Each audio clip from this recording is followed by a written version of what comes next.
Isa pang biktima ng panghahalay, di umano, ng musical director na si Danny Tan, lumantad na rin. Lumantad sa publiko ngayong araw, ang singer na si Enzo Almario, na nagsimula bilang child singer noon sa GMA Network. Na isa sa mga miyembro ng grupong Sugar Pop noon, sa GMA, kung saan kasama niya rito, sina Rita Daniela at Julian San Jose.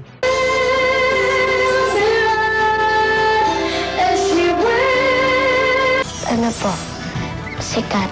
Kaya po, Inilantad ni Enzo Almario, na noong bata pa lamang daw siya, ay ginahasa rin daw siya, ng musical director, na si Danny Tan, na gumahasa rin daw kay Gerald Santos noon. Sa pamamagitan ng Facebook story, ngayong araw, inilantad ni Enzo Almario, na bukod kay Gerald Santos, ay ginahasa rin daw siya ni Danny Tan. Ayon pa sa kanya, "It took me a while to finally take action on this issue, but now, I am no longer afraid, and should not be the one living in fear." Dagdag pa niya, "I was raped, and deceived, by the same person, who also raped Kuya Gerald." Ayon kay Enzo Almario, 12 years lamang daw siya noon, nang gahasain daw siya, di umano ni Danny Tan.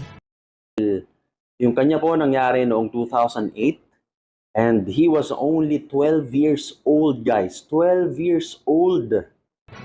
Pinasalamatan naman ni Gerald Santos, si Enzo Almario, sa paglantad nito, at pagbibigay ng testimonya, sa pangbababoy na ginawa sa kanila, ng musical director, na si Danny Tan. Ako po ay nagpasalamat po talaga sa kanya dahil siya ay lumantad at nagbigay nga rin po siya ng kanyang testimony do sa ginawa pong pang-aabuso sa kanya.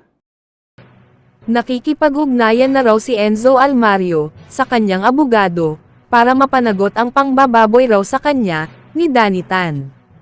Samantala, deactivated na ang Facebook account, ng musical director, na si Danny Tan, matapos lumantad sa publiko, ang kanyang, di umano'y mga naging biktima, at wala pa rin itong inilalabas na pahayag.